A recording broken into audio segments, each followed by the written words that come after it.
dans les régions montagneuses de l'État américain de Virginie-Occidentale, au cœur du comté de Braxton, se niche un lieu nommé Flatwoods, petite bourgade paisible entourée de collines douces et de forêts épaisses. Ce site évoque invariablement les soirées d'automne, celles où l'on se blottit au coin d'un feu de cheminée crépitant. Un vent léger fait frémir les feuilles des arbres anciens. Des feuilles jaunes tombent doucement sur le sol, et la terre humide se mêle à l'odeur caractéristique des grands bois profonds qui imprègnent l'air ambiant. Ce village pittoresque, fondé au milieu du XIXe siècle, fut autrefois un havre de paix absolue. Aux premières heures du jour, les appels clairs des oiseaux résonnaient dans la campagne, et le murmure cristallin des petits ruisseaux dans les vallées retentissait pur et sans entrave. La vie des habitants s'écoulait selon un rythme lent et simple, les enfants jouaient sur de vastes prairies verdoyantes, tandis que les adultes conversaient sur les vérandas chaleureuses de leurs maisons en bois. Pourtant, le soir du 12 septembre 1952, vers 19h précise, une lueur rouge semblable à du sang frais illumina le ciel serein. Événement qui bouleversa le monde et reste enveloppé, jusqu'à ce jour, d'un voile de mystère impénétrable. Tout débuta sur le terrain de jeu de l'école primaire de Flatwoods. Les frères Freddie May et Edward May, accompagnés de leurs amis Tommy Ayer et Neil Nunley, 4 garçons au total, s'amusaient joyeusement sur la pelouse verte après les cours. Ils riaient et poursuivaient de petites ombres dans le soleil couchant. Soudain, tous s'arrêtèrent net et levèrent les yeux au ciel. Une immense boule de feu brillait d'un éclat aussi vif qu'un météore. Mais elle se déplaçait bien plus lentement, irradiait une lumière rouge et passa au-dessus de leur tête. Elle produisait un hurlement effrayant, semblable à un vent déchaîné, et, volant à basse altitude, elle dégageait une chaleur intense. Cet objet s'écrasa sur une colline derrière la ferme Sutton, à seulement quelques centaines de mètres de l'école. L'impact retentit comme une explosion sourde. Le sol trembla, et les garçons pâlirent, figés par la terreur. Néanmoins, la curiosité l'emporta sur la peur. Essoufflés, ils coururent chez eux et crièrent aux adultes : « Nous avons vu une étoile tomber. » Vraiment, une étoile tombée. À ces mots des enfants, Kathleen May, mère de Freddie et Edward, décida, en compagnie du robuste membre de 17 ans de la Garde nationale de Virginie-Occidentale, Eugene Lemon, et d'autres personnes, d'entreprendre une investigation munie de lampes torches. Des voisins curieux se joignirent à eux, formant un groupe de 7 ou 8 individus au total. Ils gravirent la colline par d'étroits sentiers rougeâtres. La nuit tomba rapidement, et un froid glacial s'installa. Sous leurs pas ne craquaient que des feuilles sèches, et l'on n'entendait que leur respiration haletante. Le fidèle chien de chasse de Kathleen May les accompagnait, mais plus ils approchaient du lieu, plus ils grognaient sourdement, couchaient les oreilles et s'enfuyaient effrayés vers la maison. Lorsque le groupe atteignit le site, tous restèrent muets de stupeur. Au sol béait un vaste cratère d'où s'élevait une épaisse fumée, sans la moindre trace de fragments de météorites ou de pierres calcinées.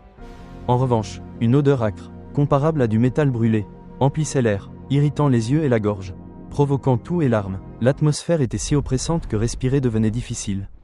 À cet instant, un sifflement terrifiant, évoquant une machine à vapeur qui fuit, jaillit d'un buisson situé à environ 10 mètres. Les faisceaux des lampes torches illuminèrent simultanément la créature. Celle-ci mesurait plus de 2,40 m de hauteur, élancée mais d'une masse inhabituelle, se tenant droite comme un homme sans en être un. Sous la lumière, sa peau luisait d'un vert semblable à des feuilles humides, sa tête était ronde mais pointue à l'arrière, en forme de cœur ou de pyramide inversée. Sans cou visible, les yeux, grands et ronds, émettaient une lumière rouge pareille à des phares d'automobile, diffusant une lueur orangée éclatante. La partie inférieure du corps était recouverte d'un matériau métallique brillant ou d'une matière plissée rappelant une jupe froncée, évoquant un scaphandre spatial classique mais bien plus effrayant et étranger. Elle ne marchait pas mais glissait sur le sol, produisant un frottement métallique et une forte odeur de soufre. Le groupe se figea quelques secondes dans une panique absolue. Eugene Lemon, le plus imposant, se rappela plus tard que son cœur avait failli s'arrêter et qu'il avait manqué lâcher sa lampe. Kathleen May hurla, et tous dévalèrent la colline comme des fous, pleurant et criant, jusqu'à regagner la sécurité de leur foyer. Dans le village, ils frappèrent aux portes et racontèrent ce qu'ils avaient vu. Certains les crurent, d'autres rirent en prétendant qu'il s'agissait d'un cerf ou d'un ours dans l'obscurité. Tous les témoins affirmèrent cependant qu'ils étaient parfaitement lucides et qu'il ne s'agissait en aucun cas d'une créature terrestre. Ils projetèrent de revenir le lendemain à la lumière du jour pour chercher des preuves.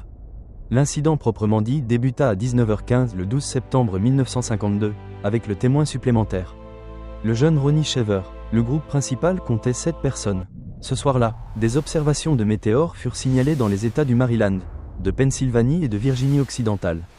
L'armée de l'air des États-Unis enquêta dans le cadre du Project Blue Book, mais classa l'affaire comme inexpliquée, tout en privilégiant ultérieurement une explication rationnelle combinant un météore et une méprise avec une chouette effraie perchée dans un arbre, dont les yeux réfléchissent intensément la lumière et dont les ombres peuvent déformer la perception.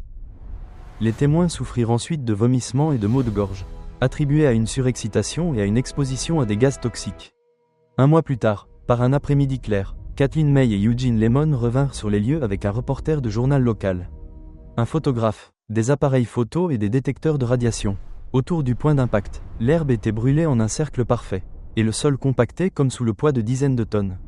Ils découvrirent de minces fragments métalliques luisants à l'odeur huileuse, que beaucoup considérèrent comme des éléments de la tenue de la créature. Au coucher du soleil, l'air redevint lourd, l'odeur de soufre revint, des yeux rouges brillèrent au fond des bois. Cette fois, la chose s'approcha lentement, foulant les feuilles sèches et émettant une respiration semblable à celle d'une vieille machine à vapeur. Tandis que le groupe se figeait, un objet lumineux en forme de cigare apparut dans le ciel. La créature secoua la tête, se dirigea rapidement vers la lumière, et tous deux disparurent instantanément. Seuls les battements de cœur affolés persistèrent. Le même soir, à quelques kilomètres de Flatwoods, dans une forêt, Ella Harper et son compagnon prirent un raccourci pour rentrer. Soudain, l'air se refroidit, un hurlement retentit. Harper vit une créature identique à la description de la famille May, grande. Tête en forme de cœur, yeux rouges, glissant comme un fantôme entre les arbres.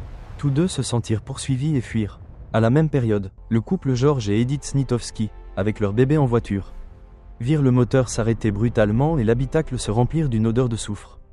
Dans l'obscurité s'approcha une créature de près de 4 mètres de haut aux yeux rouges comme des lasers. Edith pleura en serrant son enfant. George tenta désespérément de redémarrer, lorsqu'une main métallique toucha la vitre. Le moteur repartit, et ils s'enfuirent avec la lueur rouge dans leur dos. Traumatisme qui les marqua à vie. Le matin du 13 septembre, à 6h30, le directeur de l'école observa un disque en forme de soucoupe s'élever dans le ciel. Dans la région de Strange Creek, des observations similaires furent rapportées, et les cas de véhicules s'arrêtant subitement se multiplièrent. Cet événement, connu sous le nom de monstre de Flatwoods ou monstre du comté de Braxton, se répandit à travers le pays sous le surnom affectueux de Braxy. Les médias le qualifièrent de robot extraterrestre. Les habitants de Fantôme Vert. Parmi les ufologues, il passe pour l'un des contacts les plus rapprochés avec une forme de vie extraterrestre dans l'histoire moderne. Particulièrement dans le contexte de la grande vague d'observation d'objets volants non identifiés qui balaya les États-Unis en 1952.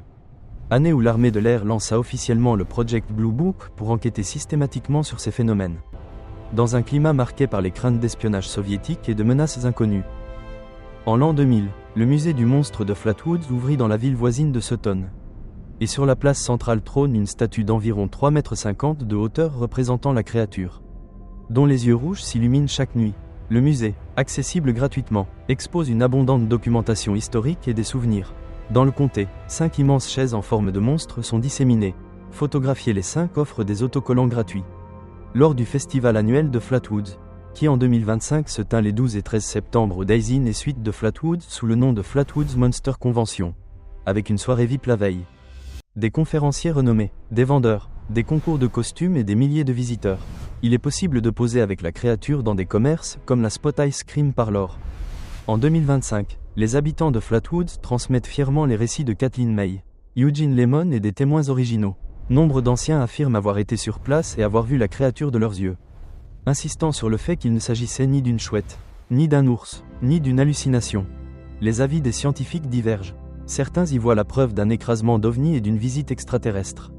D'autres une hystérie collective provoquée par un météore, amplifiée par la vision déformée d'une chouette effraie perchée dans un arbre, dont les yeux réfléchissent puissamment la lumière des lampes et dont les branches créent des illusions de taille.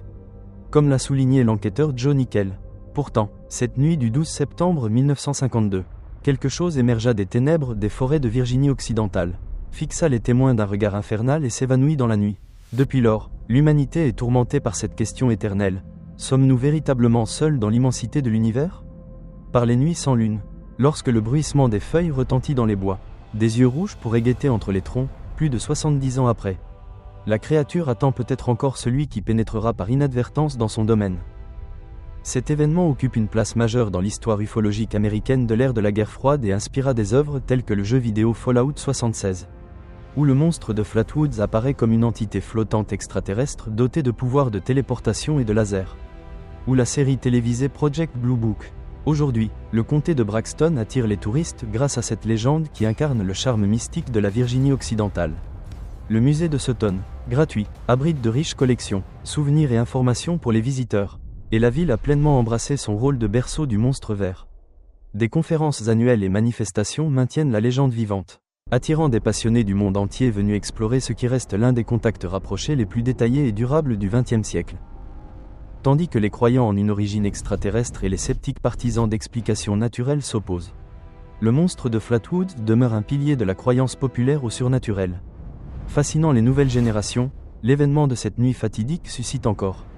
Plus de 7 décennies plus tard, émerveillement et débat passionné, le reporter local Lee Stewart accourut le lendemain, découvrit des traces de glissement et d'étranges dépôts huileux caoutchouteux, d'abord interprétés comme marque d'atterrissage d'un vaisseau, bien que des explications ultérieures les attribuèrent à des pneus et des fuites d'huile de véhicules de jeunes. Les symptômes persistants des témoins, irritation par une odeur sulfureuse, furent diagnostiqués comme une exposition à des gaz irritants sans source précise identifiée. La théorie sceptique la plus célèbre, celle de la chouette effraie, explique que le météore observé sur 3 états fut la boule de feu. La créature, une chouette perchée dont la disque faciale en forme de cœur. Les yeux réfléchissants et les ombres déformées créèrent l'illusion. Combinée à la panique collective, l'armée de l'air accepta officiellement cette version et classa l'affaire comme méprise avec des phénomènes naturels. De nombreux chercheurs contestent cependant, la créature glissait sans voler, mesurait plus de 3 mètres, impossible pour une chouette, produisait des sons métalliques, et la terreur extrême du chien n'est pas explicable par un oiseau. Par ailleurs, cette soirée vit de multiples signalements d'ovnis sur la côte Est, y compris l'incident célèbre de Washington, suggérant une activité plus large. L'influence alla bien au-delà du local. L'ufologue Gray Barker, natif de Virginie occidentale, propagea intensément l'histoire et en fit un élément du folklore américain. Des documentaires récents, comme celui de Small Town Monsters intitulé « The Flatwoods Monster, A Legacy of Fear », interroge les derniers témoins survivants et replace l'affaire dans le contexte des enquêtes actuelles sur les phénomènes aériens non identifiés. Le musée expose coupes de presse d'époque, enregistrements d'interviews, fragments d'arbres du site et répliques de prétendus débris extraterrestres. Les 5 chaises monstrueuses, hautes de plus de 3 mètres, arborent chacune un style différent. Du classique vert au contemporain artistique, les photographiés toutes offrent un autocollant Braxi gratuit. Activité ludique qui séduit les visiteurs. Le festival de septembre 2025, avec reconstitution, défilé, concours de masques et desserts thématiques, plongea la ville entière dans la célébration de cette légende mystique. Même en 2025, podcasts et documentaires interviewent les descendants des témoins, qui maintiennent que leurs aïeux virent de véritables visiteurs extraterrestres. Des travaux de Frank Feschino, dont les éditions actualisées jusqu'en 2013 et au-delà compilent de nouveaux documents sur les événements du 12 septembre 1952, sighting fraîchement découverte.